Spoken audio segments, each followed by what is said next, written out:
All right, so imagine you're managing a giant library. Not just any library, this one's got millions of books, and people keep walking in asking for different things. Some want to know who wrote a book, others want the whole series, and a few just want to know what was borrowed last month. Now, to handle all that, you need a system that keeps everything neat, searchable, and quick to access. That's pretty much what a relational database does, but with data instead of books. At its core, a relational database is like a super organized set of spreadsheets. Each table is a different list: customers, orders, products, whatever you're tracking. But here's the cool part. Those tables can talk to each other. Let's say one table has all your customer info and another lists their orders. You can say, "Show me all the orders from Jamie," and it connects the dots across those tables and gives you just what you need. That's where the relational that part comes in. It's all about how the data relates to each other. You don't store everything in one messy table. Instead, you break it into smaller, connected pieces so it's easier to manage and way faster to query. It's kind of like separating books by genre and author in a library instead of throwing them in one giant pile. People use relational databases because they're accurate, flexible, and scalable. They make sure your data stays clean.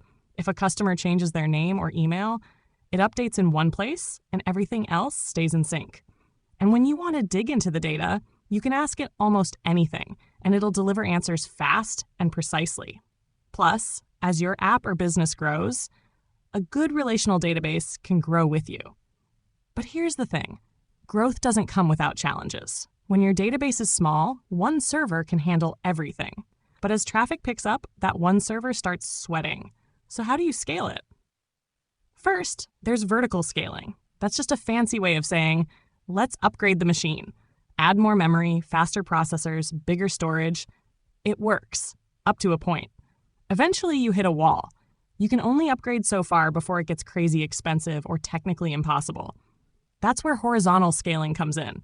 Instead of just one super librarian running the place, you bring in a team. With replication, you make copies of your data and spread them out. One copy handles reads, another does the same, so they share the load. It's great when people are mostly looking things up instead of changing them.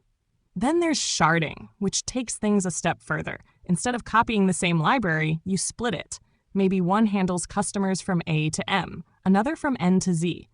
That way, no single server is overwhelmed, and each one only manages a piece of the whole puzzle. And don't forget caching. Imagine someone keeps asking the same question every day. Why waste time looking it up each time?